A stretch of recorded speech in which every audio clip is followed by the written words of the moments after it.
오늘 보실 말씀은 구약성경 721면에 에스라 8장 21절부터 36절 말씀까지입니다.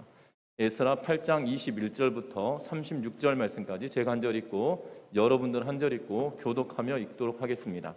앞에 자막이 준비되어 있으니까요. 참고하시면서 우리 교독하도록 하겠습니다. 그때 내가 아하와 강가에서 금식을 선포하고 우리 하나님 앞에서 스스로 겸비하여 우리와 우리 어린 아이와 모든 소유를 위하여 평탄한 길을 그에게 간구하였으니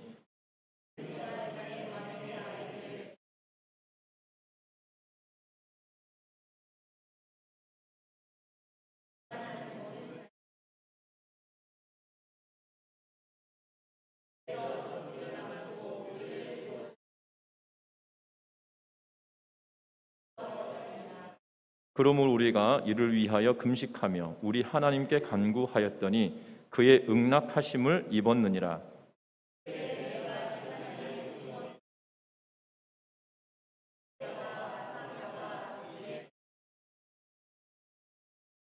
그들에게 왕과 모사들과 방백들과 또 그곳에 있는 이스라엘 무리가 우리 하나님의 성전을 위하여 드린 은과 금과 그릇들을 달아 주었으니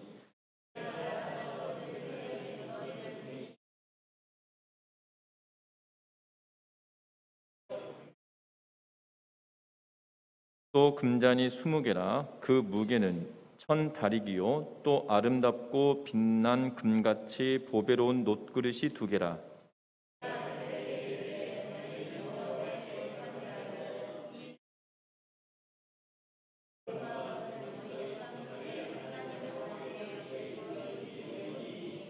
너희는 예루살렘 여호와의 성전 골방에 이르러 제사장들과 레위 사람의 우두머리들과 이스라엘의 족장들 앞에서 이 그릇을 달기까지 삼가 지키라.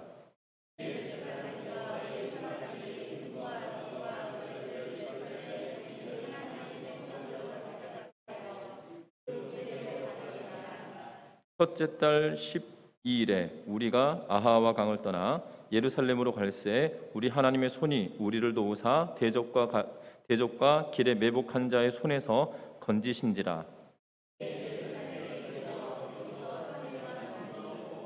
제사일에 우리 하나님의 성전에서 은과 금과 그릇을 달아서 제사장 우리아의 아들 무레못의 손에 넘기니 비느하스의 아들 엘르아살과 레위 사람 예수아의 아들 요사밧과 빈누이의 아들 노아다가 함께 있어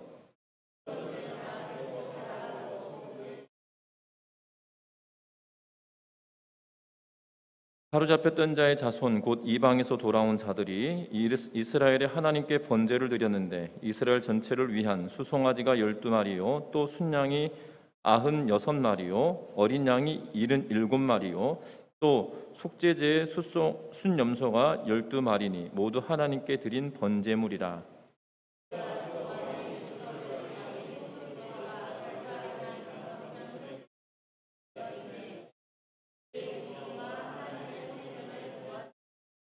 아멘. 우리 서로 인사 나누고 말씀 나누겠습니다. 사랑하고 축복합니다.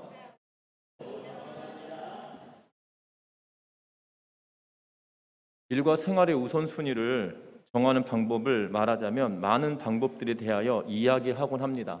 우선순위는 이렇게 정하는 게 좋다라고 이야기하고 또 저렇게 하는 게 좋다라고 많은 이야기들을 합니다.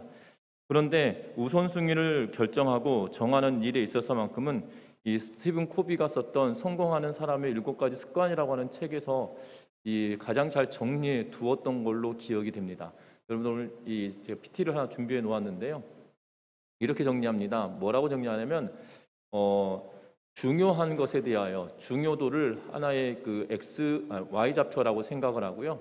그리고 X 좌표를 이 시급함에 대하여서 이야기를 합니다. 그래서 이 4개의 사분면을 이루게 되어지는데 1사분면에서는 중요하고도 시급한 일에 대한 내용들을 말하게 되어지는 걸 보게 됩니다. 여러분들이 해야 될 일들을 쭉 나열해 보시고 나서 이 4개의 분면에 이렇게 다 적어본다라면 여러분들이 우선순위를 결정하는 일에 있어서만큼은 굉장히 효과적일 거라 생각이 들어집니다. 설교를 하고 있는 저도 이걸 알고 있는데요. 이 스티븐 코비의 책을 대학 다니면서 읽었던 기억이 나는데, 그때부터 지금까지 이걸 잘 지켰으면 또 다른 인생을 살고 있지 않겠나라는 생각이 드는데요. 그런데 중요한 것은 지금부터라도 다시 한번 해본다라면 더 나은 저와 여러분들이 되지 않겠나라는 생각이 들어집니다. 중요하고 시급한 일을 이쪽에다 이 일사분면에 적습니다. 빨리 넘겨주어야 다른 사람들이 또한 그 일을 진행해 갈 수 있는 그러한 일들을 말하게 되는 걸 보게 됩니다. 특별히 제때 끝내지 못하면 큰 리스크가 오는 것, 큰 어려움을 당하게 되어지는 것, 이것에 대하여서 준비하고 또한 처리해내는 일들을 말하게 되는 걸 보게 됩니다. 예를 들자면 폭우가 쏟아진다는 예고가 됐고, 그리고 요새는 문자로 다 연락되지 않습니까? 이 전미동 지역에 호우 경보, 호우 주의보 이렇게 문자가 오면 여러분들 이 농작물에 대하여 오늘 비 오나 보네 라고만 있으면 될 일인가요? 되지 않을 일인가요? 되지 않을 일이거든요. 시급하고 굉장히 중요한 일이 지금 우리에게 딱 닥쳐 있습니다. 그러면 어떻게 해야 되나요? 그걸 최우선으로 일을 처리해야 되지 않겠습니까? 배수로가 막혀 있는지 막혀 있지 않은지 확인하고, 그리고 여러분들 농작물이 넘어지지 않도록 준비해 놓는 거, 이것이 우리들에게 또한 농사를 짓는 분들에게는 가장 먼저 우선되어야 될 것이라는 생각이 들어집니다. 그래서 중요하고 시급한 일, 이것이 제일 먼저 해야 될 일이라는 거죠. 그런데 때로는 이런 일이 있습니다. 중요하지만 시급하지 않은 일이 있다는 거죠. 중요도는 높지만 시급하지 않은 거. 이 중요도 높지만 시급하지 않은 일은 이러한 일일 것입니다. 일반적인 사람들은 뭐 책을 읽는다든지 또한 운동을 한다든지 그러한 것들은 중요하지만 시급한 일은 아닙니다. 특별히 농사를 지을 때도 마찬가지죠. 여러분들 농사를 지으면서도 시간이 될 때마다 이 농사 관련되어져 있는 내가 농작물을 키우는 것에 대한 독서를 해내지 않는다라면 더 나은 그런 농사 짓는 방법들, 새로운 정보들을 취득하지 못하게 되어진다는 겁니다. 지금 당장은 그것이 시급해 보이진 않고 급한 일은 아니지만 차곡차곡 축적해 놓지 않으면, 이 중요한 것임에도 불구하고 놓치게 되어진다라면 이것이 나중에 큰 어려움이 당하게 되어지는 것을 보게 된다는 겁니다. 저는 전미동에 와서 굉장히 이 농사가 엄청 발달했구나라는 생각이 들었습니다. 왜냐하면 저는 어렸을 때 큰아버지 댁에 여름 방학이면 한 일주일씩 어머니가 이렇게 보내셨거든요. 그럼 그 일주일 동안 이 농사를 짓는 걸 돕기도 하고 했었는데요.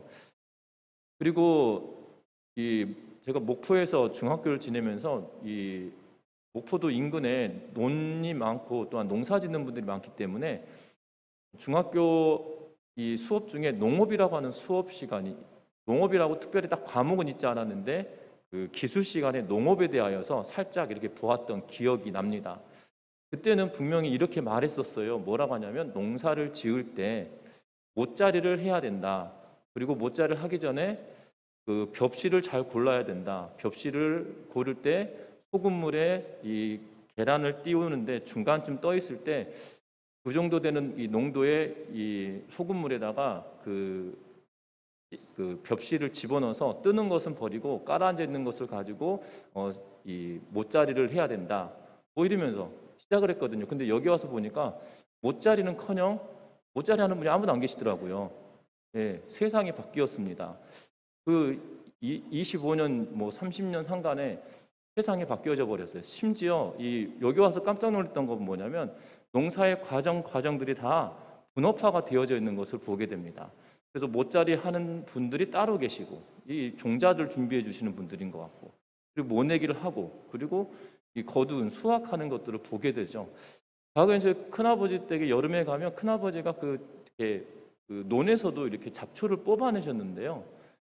요새는 이 농사지은 교회 주변에 이 논들을 보니까 잡초를 안 뽑으시더라고요. 내비두시더라고요. 그래서 보면 세상이 많이 바뀌었구나. 이게 축적되는 지식이 있지 않으면 과거의 것을 그대로 가게 되는 그러한 상황이 보게 된다는 거죠. 그래서 중요하지만 시급한 일들이 우리들에게 두 번째로 해야 될 일이라는 거고요. 또 하나는 중요하진 않지만 시급한 일이 있다라는 겁니다. 예를 들면 월요일까지 뭔가 해야 된다는 거죠. 뭔가 해야 되는 이 보고서를 제출해야 되는데 아직까지 다 끝내지 못한 거예요. 금요일까지. 그런데 그 금요일까지 끝내지 못한 일이 있는데 토요일 날 결혼식이 있어서 결혼식도 참석해야 된다는 겁니다. 그런데 그 결혼식이 내 결혼식이 아니라 친구의 결혼식이다라면 여러분들 어떻게 해야 되실 것 같으십니까? 결혼식은 굉장히 중요한 건데, 예, 제일 중요한 것은 내 결혼식이면 진짜 빼도 박도 못하는 상황인데 친구의 결혼식이다라면 다른 방법으로 축하해 줄 수 있고, 그리고 그것을 미루고 내가 지금 해야 될 일들을 해야 된다는 거죠. 과거에는 참 어려웠습니다. 직접 가거나 아니면 친구들 통해서 이 축의를 하는 그러한 경우밖에 없었지만, 요즘은 이 우편한, 지금 우편한도 잘 쓰지 않습니다. 심지어 요새는 그 SNS로 뭐 카톡으로도 돈을 송금하기도 하고요. 또 다른 방법들로 돈을 보내기도 합니다. 돈을 보내는 축하하는 방법들이 너무나도 많아지는 것을 보게 되어져요. 뿐만 아닙니다. 네 번째는 중요하지도 않고 시급하지도 않은 일이 있는 것을 보게 됩니다. 사실 우리가 깨닫지 못하는 사이에 이런 일들로 인하여서 소중한 시간들을 허비하게 되어지곤 합니다.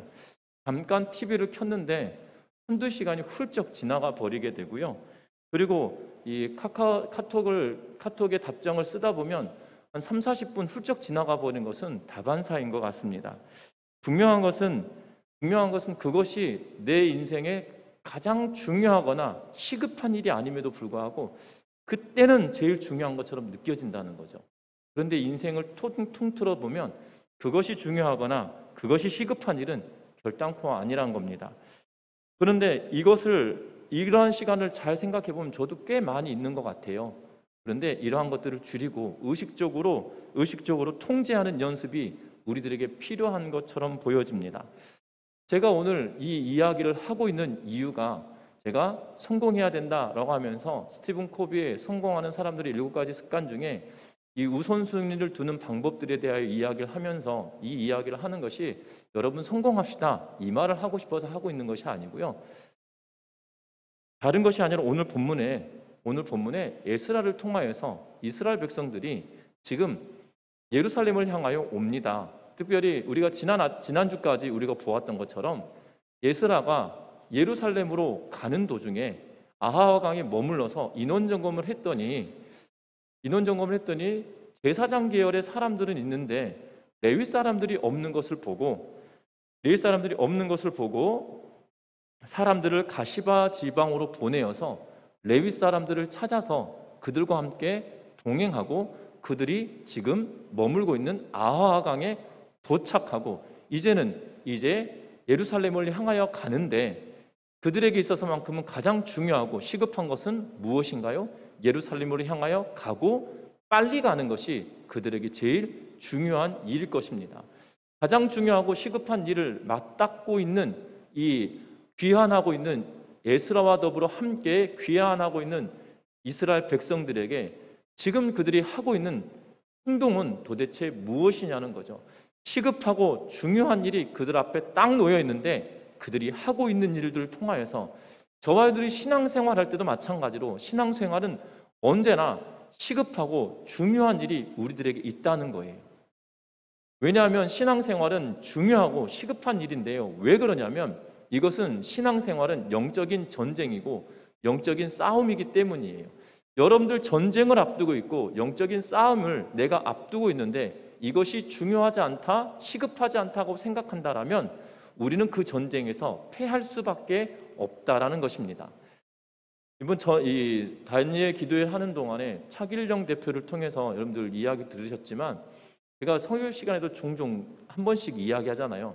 사탄은 우리는 생각할 때 사단과 이 귀신은 이 뿔 달리고 이 화살표 꼬리를 달고 뭐 삼지창 들고 있고 뭐 무시무시하게 생긴 걸로 나타나거나 그렇다라고 생각하는데 그렇게 생각하면 큰 오산이에요. 또한 이 사탄은 아담 이후부터 지금까지 죽지도 않고요. 또한 조직적으로 준비하고 있다는 거죠. 그리고 그 수많은 시간 동안 사람들을 하나님으로부터 떠나게 하기 위하여 엄청난 지식을 축적하고 있어서 우리가 만만히 볼 상대가 결단코 아님에도 불구하고 우리는 영적인 싸움과 전쟁을 치를 때 뭐 그까이 거 뭐 별거 있겠어? 라고 생각하고 있다라면 큰 오산이라는 사실입니다. 여러분들 어떻게 보면 에스라가 지금 예루살렘으로 향하여 가고 있는 이 순간은 어쩌면 영적인 전쟁의 시작이고, 왜 영적인 전쟁의 시작이라고 말씀을 드리냐면, 에스라가 고향 땅으로 돌아갈 때 벌써 성전을 완공하고 봉헌한 지 60년이라고 하는 시간이 지났는데, 그 60년이라고 하는 시간이 지났음에도 불구하고 예루살렘 땅은 완전히 황폐한 땅이었다는 거예요. 그 이후에 가게 되는 10여 년이 지나고 나서 느헤미야가 돌아갈 때는 정말 성벽에 문짝도 걸 수 없을 만큼 성벽이 완전히 허물어진, 돌봄을 받지 못하는 그런 폐허된 지역이 바로 예루살렘이었다는 거죠. 성경은 분명히 말해요. 70년이 지나면 하나님께서 그들을 회복시키시고 돌보시겠다라고 예레미야를 통해서 약속해 주셨고, 다니엘이 그 말씀을 붙들고 기도하면서 준비해 왔었다는 거예요. 그런데 지금 그들의 상황은 전혀 돌봄을 받지 못하고 있는 상황이라는 거죠.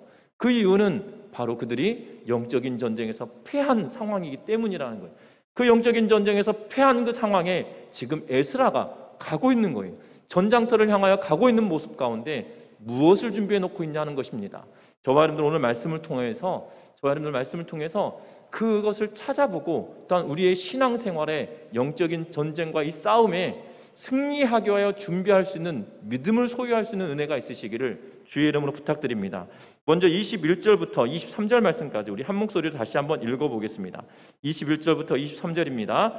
그때에 내가 아하와 강가에서 금식을 선포하고 우리 하나님 앞에서 스스로 겸비하여 우리와 우리 어린 아이와 모든 소유를 위하여 평탄한 길을 그에게 간구하였으니, 이는 우리가 전에 왕에게 아뢰기를 우리 하나님의 손은 자기를 찾는 모든 자에게 선을 베푸시고 자기를 배반하는 모든 자에게는 권능과 진노를 내리신다 하였으므로, 길에서 적군을 막고 우리를 도울 보병과 마병을 왕에게 구하기를 부끄러워하였습니다. 그러므로 우리가 이를 위하여 금식하며 우리 하나님께 간구하였더니 그의 응낙하심을 입었느니라. 아멘. 오늘 지금 에스라와 더불어 이스라엘 백성들이 아하와 강에서 3일 동안 머물면서 지금 무엇을 하고 있습니까? 금식을 선포하고 기도하고 있다라고 21절에 이야기하고 23절에 이야기하고 있는 걸 보게 됩니다. 금식을 선포하고 기도하였다 21절에, 23절에도 금식을 선포하고 기도하였다라고 하면서, 그리고 22절에서는 그 이유, 그들이 금식을 선포하고 기도하고 있는 이유에 대하여 말하는데, 무엇을 말하고 있냐면 왕에게 말했다는 거예요. 하나님의 손이 우리와 함께 하실 거다. 그리고 하나님은 하나님을 찾는 모든 사람에게 선을 베풀어 주시기 때문에 자기를 배반하는 모든 자에게 권능과 진노를 내리신다고 했지만, 하나님을 찾는 자에게는 선을 베푸셔서 우리가 가는 길을 걱정할 일이 없습니다라고 이야기했었다는 거예요. 에스라가 왕한테 그렇게 이야기했다는 거예요. 그렇게 이야기했는데 지금 예루살렘을 향하여 가는 그 길이 녹록한 길이 아니라는 거죠. 하루 이틀 걸어갈 길이 아니고요, 몇 달 걸려갈 길이에요. 이 당시 길이 어떻게 되었는지 정확하게 알지 못하기 때문에 약 1500km 이상 되는 그 길을 걸었다라고 말하고 있거든요. 그러면 그 길 가운데 안전한 길이냐? 그것도 아니라는 겁니다. 여러분들 과거 실험 보기 위하여서 목포나 부산에서 한양을 향하여 간다, 서울 한양을 향하여 간다 그러면 이게 목숨 내놓고 가는 길이었잖아요. 산을 넘고 물을 건널 때마다 또한 도적의 강도에, 때로는 짐승의 위협을 받으며 가야 되는 길이 있었다는 거죠. 전설의 고향 보면 그 가운데 종종 이 구미호도 등장하고, 가는 길에 늑대도 등장하고 호랑이도 등장하고 또 뱀도 등장하고 이런 것들을 보게 되는데요. 중요한 것은 그 길이 녹록한 길이 아니었다는 거예요. 서울에서 부산 약 500km도 채 되지 않은 그 길인데도 목숨 내놓고 가는 그 길이거든요. 그런데 여러분들, 지금 이스라엘 백성들이 무리를 지어서 가는 길이지만 그들은 무장한 상태가 결단코 아니었다는 거예요. 느헤미야는 오히려 10여 년이 지난 느헤미야는 왕이 그 군대와를 통하여서 그를 호위하고 가게 하는 것을 보게 되는데, 지금 에스라는 그것을 포기했다는 거죠. 그들이 갈 때 그냥 빈손 들고 갑니까? 그것도 아니었습니다. 심지어 얼마나 많은 재물을 그들이 가지고 가고 있냐면요, 지금의 가치로 따져보면 536억 정도에 되는 가치의 재물을 들고 지금 가고 있어요. 536억의 현물을 들고 지금 가고 있단 말입니다. 여러분들 저 같으면 가슴 쫄릴 것 같아요. 그렇지 않겠습니까? 536억이나 되는 이 재물을 들고 지금 뭐 온라인으로 보내는 게 아니고요. 현물을 들고 제가 가는데 어떻게 갈 것 같으십니까? 제가 서울을 걸어가야 된다. 그러면 어떻게 할 것 같으세요? 일단은 어떻게 가야 될지 노선을 여러 가지를 선택하겠죠. 그리고 헛소문을 낼 겁니다. 양영숙 목사가 536억을 가지고 가는데 봉동 쪽을 향해서 간다더라. 근데 저는 삼내 쪽으로 갈 겁니다. 그렇게 소문 일단 내놓고 갈 것 같아요. 그런데 이 지금 예루살렘을 향해 가는 길이 여러 갈래 길이냐? 아니라는 거죠. 두렵고 염려가 되는 그 길인데 지금 뭐 하고 있냐면 금식하고 기도하고 있다는 거예요. 여러분들, 우리는 생각합니다. 머리를 쓰고 계획을 짜고 어떻게 하면 안전하게 갈까? 여러 가지 방법들을 선택하고 작전 회의를 해야 될 것 같습니다. 또한 이 영특하고 특출한 사람들이 그 가운데 있다라면 그들을 불러 모으고 우리 어떻게 할까? 어떻게 가는 게 낫겠어? 라고 하며 이야기하는 게 맞을 것 같아요. 그런데 지금 뭐 하고 있냐면 금식을 선포하고 기도하고 있습니다. 여러분들, 중요한 것은 이 영적인 싸움과 전쟁은 다른 걸로 시작되지 않는다는 거예요. 바로 저와 여러분들이 하나님 앞에 우리의 자신을 내어놓고 가장 우선순위로 하나님께 기도하는 삶이 저와 여러분들에게 시작되어져야 된다는 사실입니다. 여러분들, 페르시아의 군대로 호위를 받고 가는 것이 편했을 텐데 그것마저 거부했어요. 왜냐하면 에스라는 하나님의 말씀을 들었던 사람이고 그 말씀으로 당당하게 말했어요. 하나님을 찾는 자에게 여호와의 손이 임하여서 그들을 보호할 거다, 우리를 보호해 주실 것입니다 라고 하며 그것을 거부했거든요. 저 같으면 왜 거부했나 싶은 생각이 들 것 같습니다. 후회가 막심할 것 같아요. 그런데 에스라는 그러지 않아요. 오히려 기도하며 기도를 선포하고 그들로 하여금 함께 그들이 기도의 자리로 나아가기를 원하고 간구하고 있는 것을 보게 되어집니다. 분명한 것은 우리가 기도하지 않는다는 것은 무엇이냐면 기도 말고 해결할 수 있는 방법이 나에게 있기 때문에 우리는 기도하지 않는다는 거예요. 그렇지 않겠습니까? 기도 말고 해결할 수 있는 방법이 있으니까 우리는 기도 안 하거든요. 그런데 딱 깨놓고 보면 타고 뾰족한 방법도 아니에요. 그런데 우리는 기도하지 않아요. 저와 여러분들 기억할 것은 눈에 보여지는 것이 다가 아니라는 거죠. 그러하기 때문에 우리는 끊임없이 기도의 자리에 서서 기도하며 나아가는 은혜가 있으시기를 주의 이름으로 부탁합니다. 이것이 가장 최선이고요. 그리고 최후의 보루가 되어진다는 거예요. 우리가 기도의 자리에 서 있지 않으면, 믿음의 백성들이 기도의 자리에 서 있지 않는다라면 우리는 언제건 넘어지고 쓰러질 수밖에 없으며 이 영적인 전쟁에 언제나 패하게 되어진다는 겁니다. 여러분들, 싸움은 패하려고 하는 것이 아니잖아요. 싸울 때는 어찌되었든 싸움이 되어진다면 이겨야 된다는 거죠. 여러분들, 이 영적인 싸움에서도 승리하며 살아가는 믿음의 백성들 되시기를 주의 이름으로 부탁드립니다. 뿐만 아닙니다. 기도는 단순히 하나님께 구하는 것으로 끝나는 것이 아니라는 겁니다. 기도는 하나님의 말씀에 대한 우리의 반응이에요. 특별히 오늘 본문 24절부터 27절 말씀까지 통하여서 보면 어떠한 일을 하고 있는지 성경은 이렇게 이야기합니다. 24절 말씀 같이 한번 읽어보겠습니다. 24절 말씀 읽습니다. 그때에 내가 제사장의 우두머리들 중 12명 곧 세레비아와 하바사바와 그의 형제 10명을 따로 세우고 아멘. 오늘 말씀에 보면 25절과 26절과 27절에 그들이 준비되어졌던 왕과 모사들과 방백들과 또한 페르시아에 있던 수많은 이스라엘 백성들을 통하여서 그들이 드렸던 제물들을 이야기하고 있어요. 그 양이 앞에서도 말씀드린 것처럼 그 양이 지금의 가치로 따지면 536억 정도 되는 것인데요.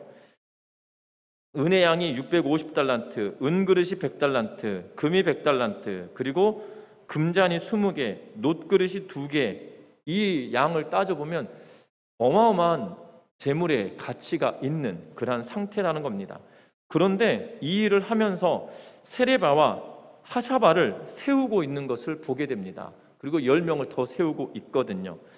여러분들, 오늘 본문을 보면 이스라엘 백성들이 여행을 귀환을 하는 동안에 24명의 지도자를 세우고 있는 것을 보게 되어집니다.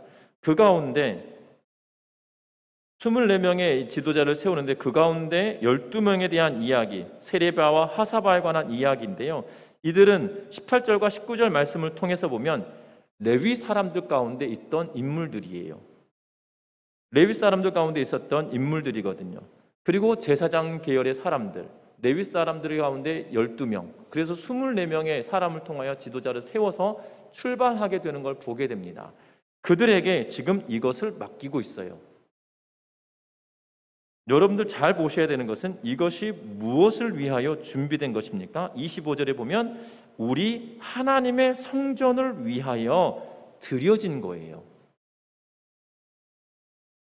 에스라는 지금 길을 출발하면서 기도를 했어요. 금식하며 기도했습니다. 그리고 준비한 것은 뭐냐면 제사장과 레위 사람들 통하여 그 짐을, 이 제물들을 맡기고 있다는 거예요. 다른 것이 아니었어요. 바로 성전을 위하여 사용되어질 것들이었던 거죠. 여러분들 출애굽을 하면서 이스라엘 백성들이 가나안 땅을 향하여 갈 때 제사장들과 레위 지파 사람들이 해야 될 일이 있었어요. 그것이 무엇이었습니까?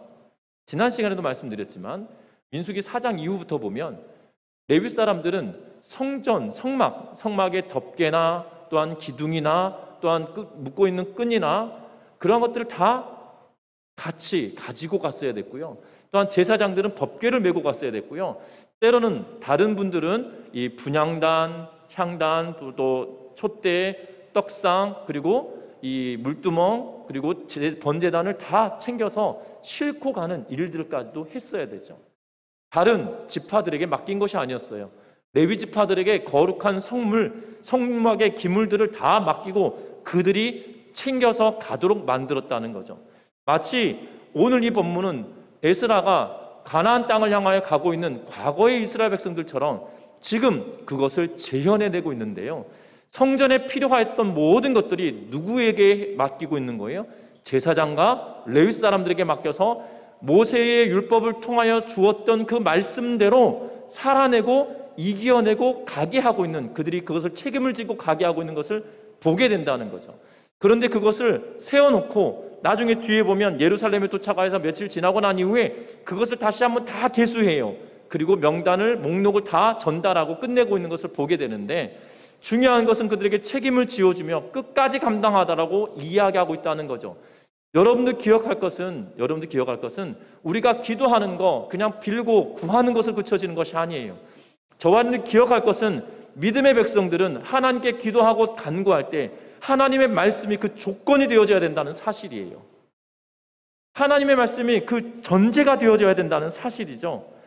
하나님께서 은혜를 베푸시고 긍휼을 베푸시겠다라고 또한 22절에 이야기했던 이유가 뭡니까? 에스라가 성경을 보니까 하나님을 찾는 자에게 여호와의 손이 그들과 함께하겠다라고 이야기했고, 하나님을 멀리하고 배반하는 자에게는 권능과 진노를 내겠다고 하셨던 이야기를 했던 근거가 어디에 있는 거예요? 바로 하나님의 말씀을 통하여 그가 보았고 깨달았던 것이었다는 거죠. 하나님의 말씀을 보고 깨달았던 그가 지금 가나안 땅을 향하여 가고 예루살렘을 향하여 갈 때 무엇을 준비하고 있냐면 말씀대로 그들이 성전에 사용할 모든 것들을 레위인과 제사장들 통하여 지우게 하고 그들로 그것을 챙겨서 가도록 만들고 있는 모습을 보게 되어진다는 겁니다.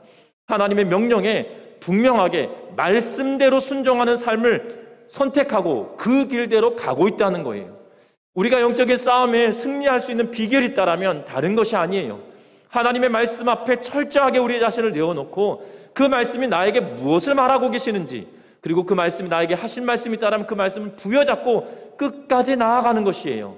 신앙생활은 다른 걸로 하는 것이 아니에요. 그냥 얼토당토하게 누가 그랬다 하더라가 아니고요.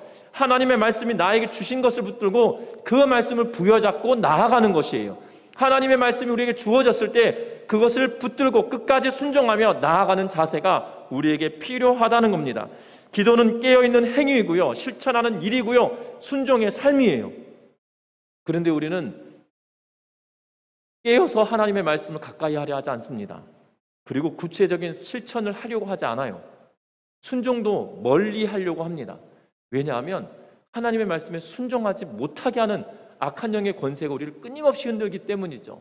순식간 넘어지고요, 쓰러집니다. 여러분들, 그러나 하나님의 말씀을 든든하게 부여잡고 실천하고 순종하고 나아갈 때 하나님의 은혜가 큼을 우리는 기억하고 경험하며 살아가는 은혜가 있으시기를 주의 이름으로 부탁합니다. 어찌 보면 이 여정과 여행은 굉장히 두렵고 염려가 되는 일입니다. 두렵고 염려가 되는 이유 왜냐하면 31절 말씀에 보니까 이렇게 말합니다. 하나님의 손이 우리를 도우사 대적과 길에 매복한 자의 손에서 건지셨다라고 이야기하고 있어요. 매복하는 사람도 있었던 걸로 보여지고 또한 그들의 대적도 있었던 걸로 보여지나 그러나 하나님께서 그들을 붙드시고 도와주셨음을 분명하게 이야기하고 있는 것을 보게 된다는 거죠. 결국 이 영적인 싸움에서 그들이 승리하였다라고 이야기하고 있는 것을 보게 됩니다. 저와 여러분들도 정말 믿음으로 순종하며 살아가는, 또한 그 기도만으로 하는 것이 아니라 말씀에 기초를 두고 말씀이 나에게 요구하는 것을 붙들고 순종하며 나아가는 은혜가 있으시기를 주의 이름으로 부탁드립니다. 뿐만 아닙니다. 그들이 금식을 하며 기도하였던 것이 어떻게 응답되어졌는지 보게 됩니다. 특별히 23절에 보면 간구하였더니 하나님의 응답하심을 그들이 입었다.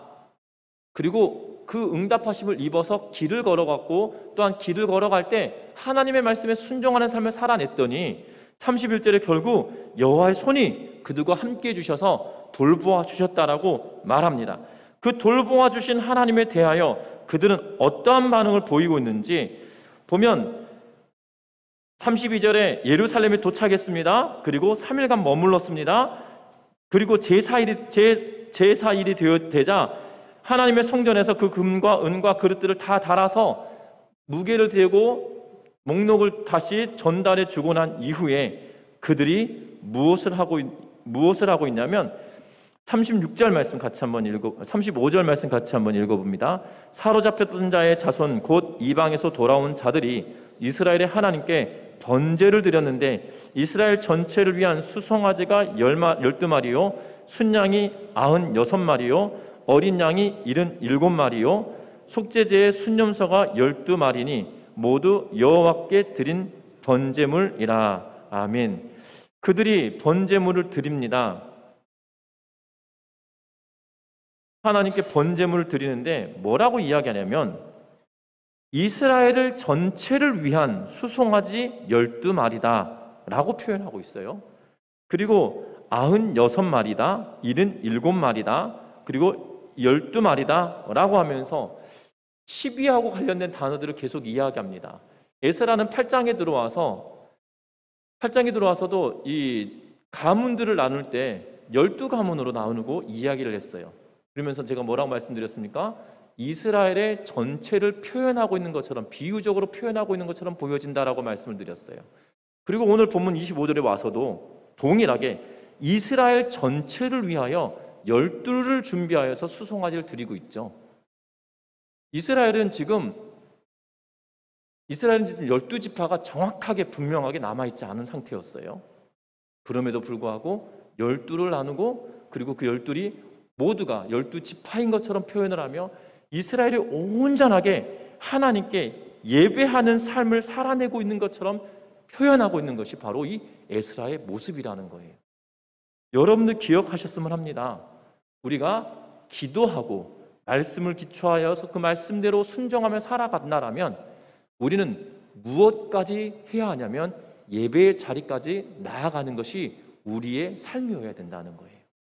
우리는 예배의 자리에 나아갑시다 라고 하면 주일날 11시 예배 드리는 정해진 그 시간만을 생각할 때가 있어요. 그런데 예배는 정해진 시간에 모여서 예배하는 그것만 예배가 아니라는 거예요. 여러분들이 하나님 말씀에 순종하는 삶을 살아가는 그 일생의 모든 순간순간들이 내가 하나님께 예배를 드리고 있는 모습처럼 행해야 될 책임이 우리에게 있다는 거예요. 예배 시간만 거룩하게 모습을 가지고 오는 것이 아니고요. 하루하루 살고 한 시간 살아가고 1분 1초를 살아가는 그 순간순간이 내가 예배 드리듯이 하나님께 순종의 삶을 살아가는 그것을 가지고 하나님께 나아온다는 거예요. 여러분들 지금 말합니다. 온전하게 드려지는 예배가 되기를 지금 에스라는 이야기하며 온 이스라엘이 12지파를 대변하고 있는 것처럼 지금 그 모습으로 하나님께 드리고 있는 거예요. 여러분들 온전하지 않는 것처럼 드린 것이 아니라 온전하게 드리고 있는 그의 모습을 보게 되어집니다. 저와 여러분들도 마찬가지입니다. 저와 여러분들은 우리의 온전함은 다른 것이 아니라 거룩한 산 제물로 저와 여러분들 드리는 거예요. 이 세대를 본받지 않고 하나님의 말씀에 따라 순종하는 삶을 살아가고 있던 우리의 모습을 하나님께 거룩한 산 제물로 내어놓을 때에 거룩한 예배가 되고 살아있는 제사가 되고 하나님께서 기뻐하시는 예배가 되어진다는 걸 기억하면서 저와 여러분들도 하나님께 거룩한 제물로 하나님께 영적인 예배를 드리는 믿음의 삶을 살아가는 은혜가 있으시기를 주의 이름으로 부탁드립니다. 분명한 것은 3일 동안의 여독을 풀고 나서 모든 성문을 다 인계하고 하나님께 번제를 드리며 그들의 삶을 온전하게 하나님께 드리며 나아가고 있는 모습처럼 저와 여러분들도 우리가 기도하는 삶을 살아가고 말씀에 순종하는 삶을 살아가고 그 순종하는 삶을 이 예배의 시간에 하나님께 온전하게 고스란히 내어놓으며 내 삶을 아버지 앞에 내어놓사오니 나에게 은혜와 긍휼을 베풀어 주십시오라고 기도하며 나아가는, 예배하며 나아가는 우리 전미중학교의 모든 성도님들 되시기를 주의 이름으로 부탁드립니다. 뿐만 아닙니다. 말씀을 맺으려고 하는데요, 이들이 이렇게 하고 있는 이유가 무엇일까요?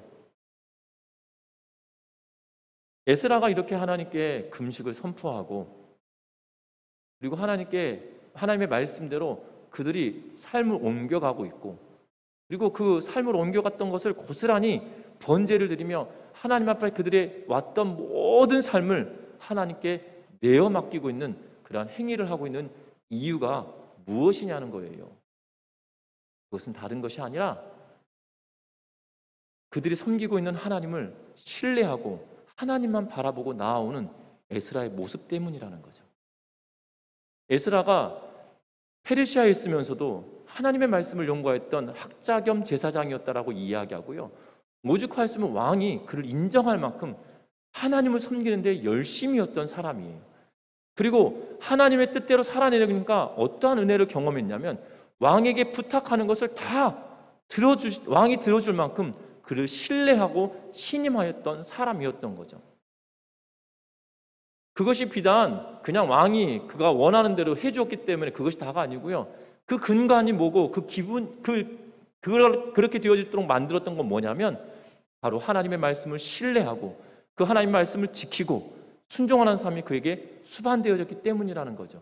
그 삶이 지금 예루살렘을 향하고 오는 귀한 자들에게 동일하게 적용되어지고 있다는 거예요. 에스라의 삶이. 저와 여러분들 그 기초는 다른 것이 아니라 주만 바라보고 신뢰하며 나아가는 에스라의 모습이라는 거죠. 우리의 신앙생활도 이러한 은혜가 있으시기를 주의 이름으로 부탁합니다. 주만 바라보고 주의 말씀을 신뢰하고 주의 말씀 앞에 우리의 자신을 철저하게 내어놓음으로 말미암아 그 순종의 자리에 나아가고 순종의 삶을 아버지 앞에 예배하는 삶으로 연결시켜 갈 수 있는 믿음의 삶을 살아감으로 인하여 저와 여러분들이 영적인 싸움에서 승리하는 은혜가 있으시기를 주의 이름으로 부탁합니다. 이것이 시급하고 중요한 일입니다. 기도의 자리에 나오고 우리가 하나님 말씀 앞에 순종하고 그것이 그 순종이 예배의 자리까지 연결될 수 있도록 하는 일, 그것이 우리에게 가장 중요한 일이고 시급하다는 것을 기억하면서 믿음으로 이 길을 걸어가는 은혜가 있으시기를 주의 이름으로 축원합니다. 찬양하시겠습니다.